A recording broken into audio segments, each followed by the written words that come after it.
할렐루야, 그리스도 예수의 이름으로 여러분을 축복합니다. 이 시간 다 함께 하나님께서 우리에게 주신 말씀 보겠습니다. 오늘 말씀 믿음 시리즈 43번째 시간입니다. 로마서 8장 5절에서 8절까지 말씀, 로마서 8장 5절에서 8절까지 말씀, 이 하나님의 말씀 함께 봉독합니다. 육신을 따르는 자는 육신의 일을, 영을 따르는 자는 영의 일을 생각하나니 육신의 생각은 사망이요 영의 생각은 생명과 평안이니라. 육신의 생각은 하나님과 원수가 되나니 이는 하나님의 법에 굴복하지 아니할 뿐 아니라 할 수도 없음이라. 육신에 있는 자들은 하나님을 기쁘시게 할 수 없느니라. 할렐루야, 할렐루야. 우리들은 하나님을 따라 살 수 있도록 그러한 존재로 만들어졌습니다. 그래서 하나님을 따라 하나님으로 말미암아 하나님을 기쁘시게 할 때에만 비로소 우리의 존재 목적이 완성됩니다.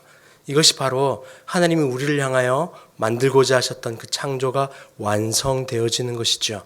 사랑하는 상대를 위하여 나의 사랑을 다 내어주고 그 사랑하는 상대로부터 그 사랑을 받아 서로 사랑 안에서 하나 되어지는 것. 그래서 그 사랑 때문에 모든 것을 다 내어줄 수 있는 것, 상대를 위하여 움직이는 것, 바로 이것이 진정한 사랑입니다. 하나님은 우리를 이렇게 사랑하기 위하여 우리를 만들어 주셨고 그 사랑하는 존재로 창조하여 주셨어요. 이제 우리에게 그 모든 사랑을 다 부어주셨습니다.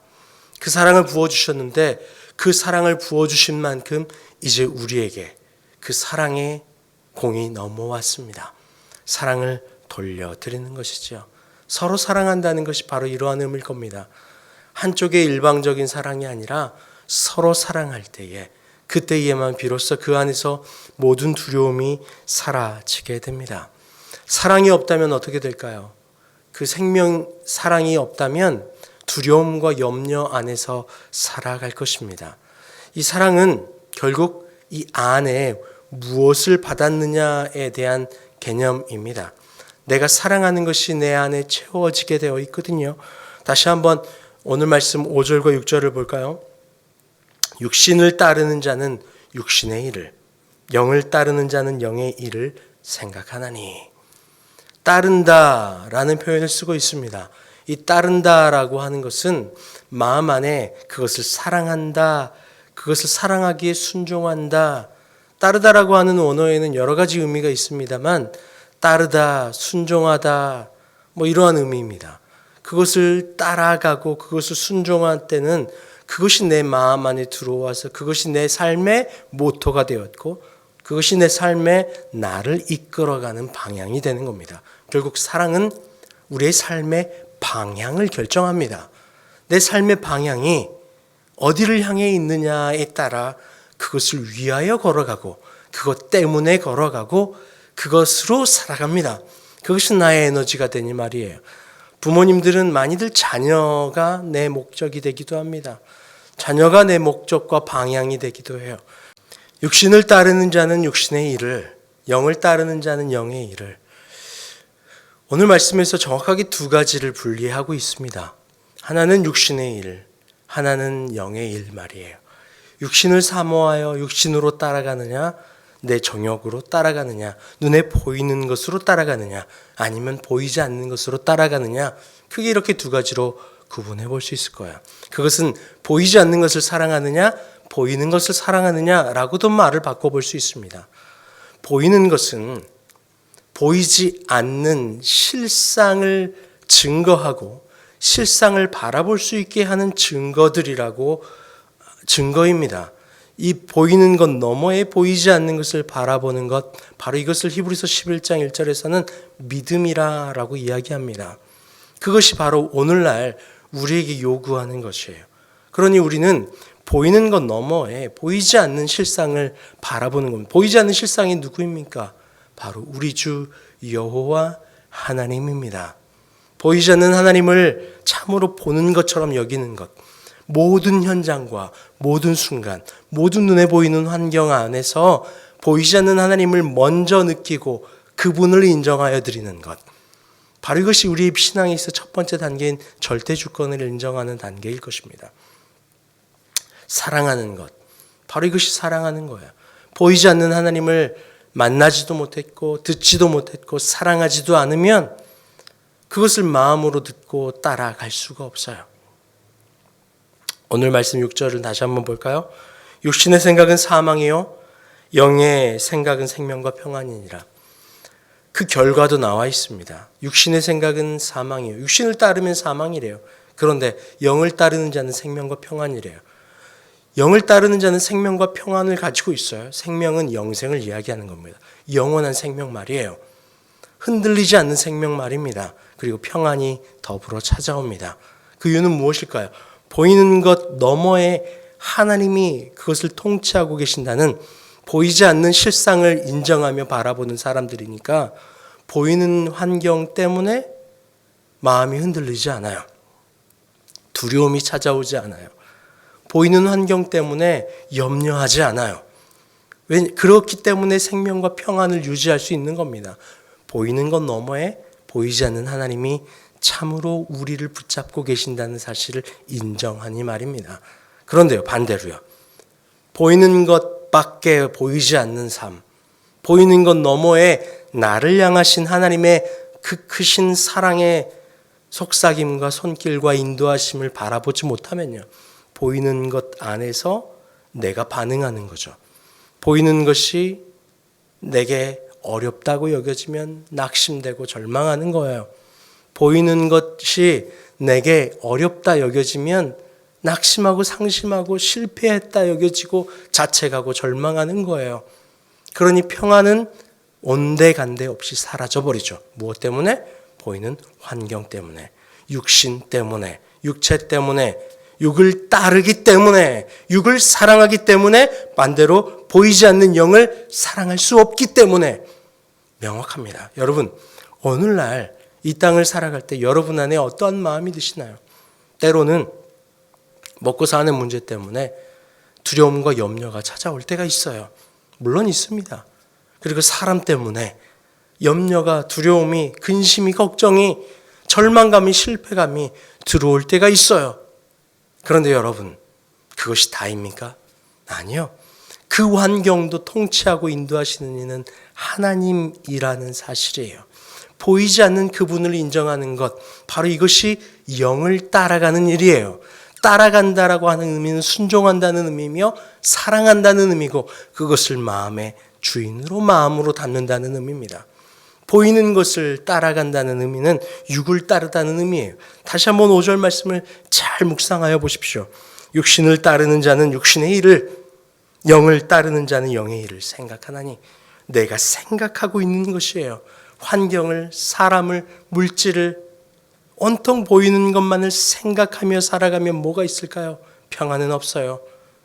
죽음과 염려뿐입니다. 사망이라고 표현되어져요. 그런데 그거 너머에 계시는 하나님을 인정하기 시작하면요, 의식에 변화하기 시작하면요, 내 생각이 하나님께로 초점을 맞춰져 있기 시작하면요, 환경은 넘어갈 수 있습니다. 환경에, 제가 어젯밤에 꿈을 꿨어요. 어젯밤에 꿈을 꿨는데 제 통장에 잔고가 하나도 없는 거예요. 얼추 비슷한 상황이긴 합니다만 그래도 하나도 없는 거예요. 그러니 없으니까 어떻게 됩니까? 당장 공과금도 내야 되고 등등등 내야 될 것들이 생각이 나잖아요. 그러니 염려가 찾아오는 거죠. 염려가 찾아오는 거예요. 아, 이번 달 카드는, 아니 이번 달 무슨 할부는, 이번 달 뭐는 등등등등 여러 가지가 생각나는 거죠. 그러면서 찾아오는 게 뭡니까? 염려예요. 그런데 바로 그 꿈 중에서 제가 바로 돌이키며 회개했어요. 하나님, 죄송해요. 먹이고 입히시고 채우시는 이가 하나님이시잖아요. 한 번도 하나님의 자녀를 굶기신 적이 없는데 알아서 채우실 텐데 무엇이 염려입니까? 라고 고백하며 회개하고 돌이켰어요. 그러자 환경은 그대로이지만 그 환경을 바라보는 눈이 바뀌자 염려와 근심이 사라져요. 우리의 눈이 환경 너머에 계시는 하나님을 바라보는 것, 바로 이것이 참 믿음입니다. 그리고 이것이 보이지 않는 영을 따르는 자고 그때에만 비로소 생명과 평안을 얻게 됩니다. 무엇을 따르느냐 매우 중요하죠. 예수님이 제자를 부르셨을 때 기억나세요? 베드로가 어부로서 그물을 던지고 있을 때에 예수님이 찾아가서 나를 따라오라 말해요. 그러자 베드로가 자기가 가지고 있는 모든 것을 버려두고 뒤로 하고 예수님을 따라가거든요. 따라간다는 의미는 바로 이러한 의미입니다. 무엇이 나의 주인일까? 무엇이 나에게 생명일까? 말이에요. 물론 그 따라감이 그때는 온전한 것 같았지만 베드로는 닭이 울기 전 3번이나 예수님을 부인하는 일이 있어요. 완전치 않아요. 우리 삶도 이와 마찬가지입니다. 예수님을 영접하고 하나님을 알고 하나님을 따라가기로 결정했고 예수님이 나의 구주로 받아들이기로 결단까지도 했어요. 다 버려두고 따르겠다고도 했어요. 그런데 세상은 우리를 가만히 내버려 두지 않아요. 염려와 두려움 앞에 점점 다시 돌아가기도 합니다. 여러분 아주 유명한 말씀이죠. 디모데후서 4장 10절 말씀. 데마는 이 세상을 사랑하여 나를 버리고 데살로니가로 갔고. 데마는 바울을 쫓아 함께 전도여행을 떠났습니다. 그런데 바울을 쫓아갈 때에는 마치 바울을 사랑하고 복음을 사랑하여 가는 것 같았어요. 그런데 그 여정 가운데서도 무슨 일이 있습니까? 세상을 사랑하여 사랑하는 것이 따라가는 대상이 되는 겁니다. 데마는 세상을 사랑하여 세상으로 돌아가 버려요. 무엇을 사랑하느냐가 중요합니다. 그래서 요한일서 2장 15절과 17절은 이렇게 이야기하죠. 이 세상이나 세상에 있는 것을 사랑하지 말라. 누구든지 세상을 사랑하면 아버지의 사랑이 그 안에 있지 아니하니 이는 세상에 있는 모든 것이 육신의 정욕과 안목의 정욕과 이생의 자랑이니 다 아버지께로부터 온 것이 아니요 세상으로부터 온 것이라. 이 세상도 정욕도 지나가되 오직 하나님의 뜻을 행하는 자는 영원히 거하느니라. 세상을 사랑하지 말래요. 왜요? 그것은 육신의 정욕과 안목의 정욕과 이생의 자랑이거든요. Pride of life, the lust of the eyes, lust of the flesh. 육신의 lust, 정욕, 안목의 눈의 정욕, pride of life, 나를 높여 올리는 교만이에요. 그러니까 물질과 교만과 음란과 탐욕을 넘어서야 비로소 우리는 하나님으로 온전히 사랑하는 자가 될 텐데 하나님을 불러주셨어요. 제자들을 불러주셨습니다. 그리고 제자들 뿐입니까?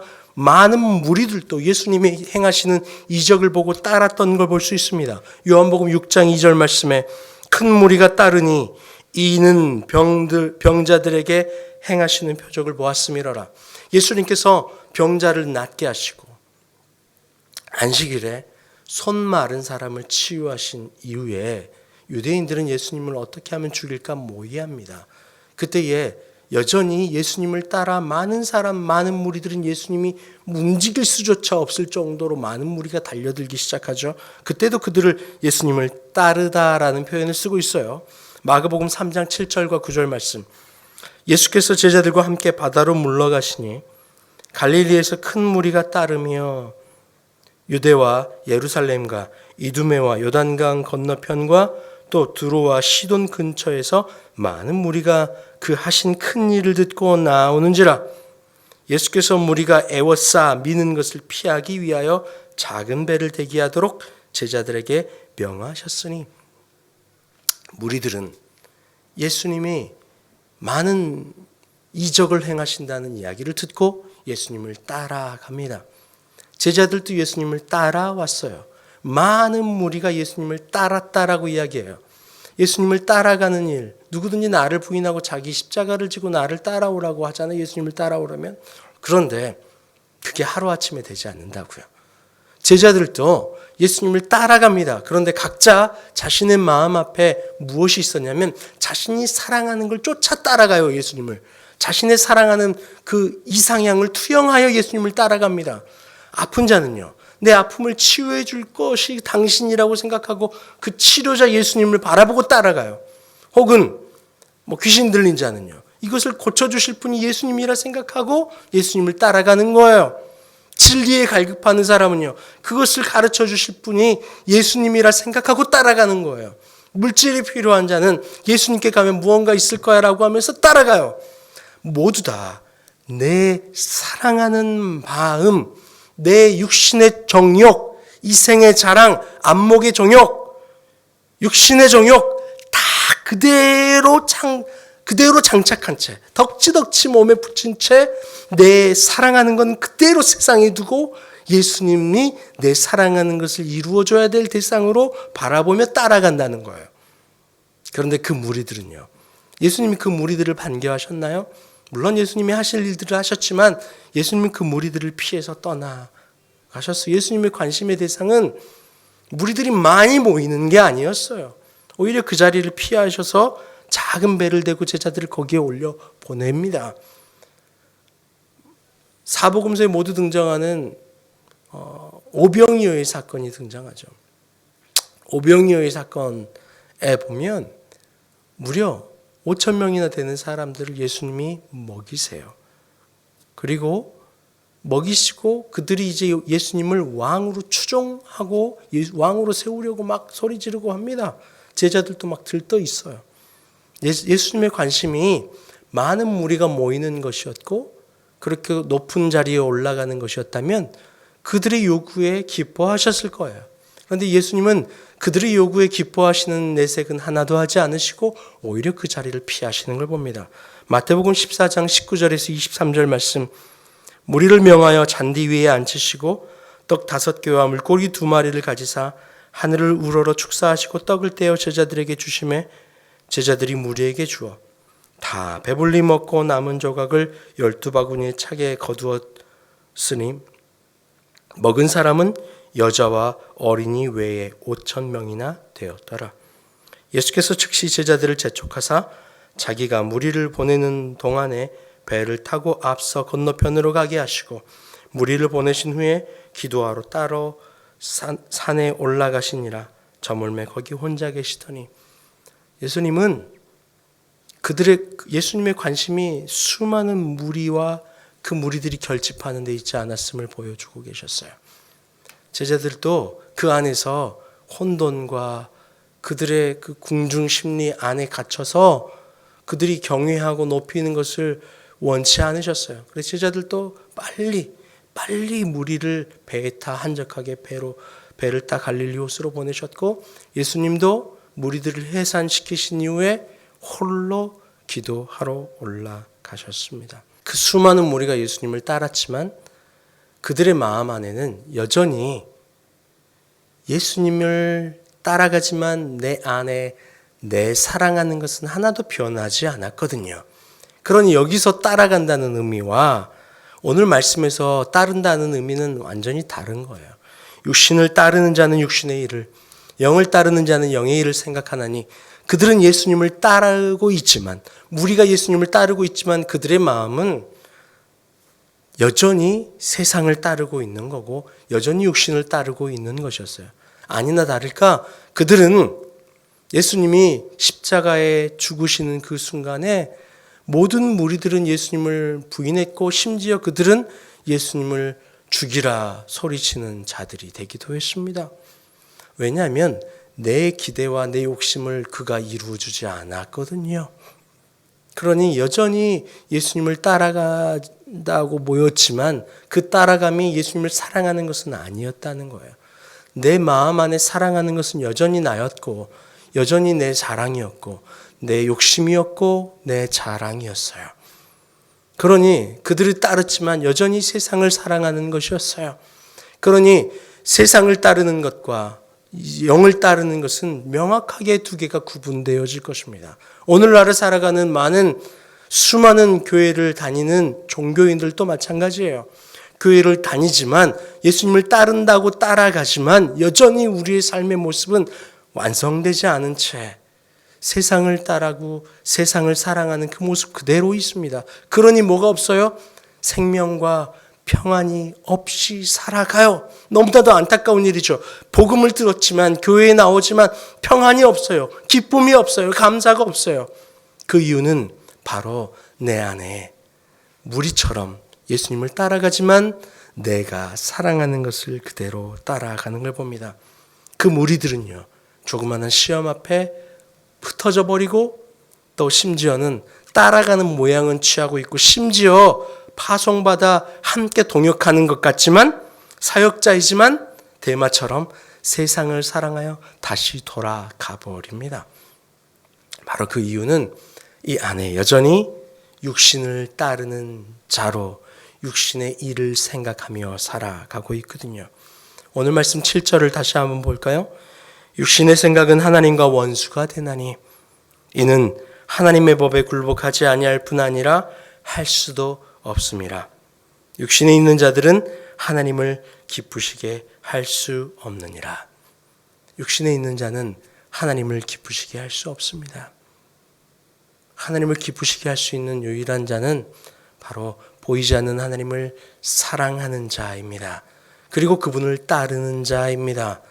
세상을 사랑하지 아니하고 영의 일을 생각하고 사랑하는 자입니다. 하나님을 사랑하는 자이죠. 보이지 않는 그분을 의식하며 살아가는 거예요. 모든 순간 모든 일에 이유와 원인이 물질에 있고 환경에 있는 것이 아니라 하나님께 있음을 인정하여 드리는 거예요.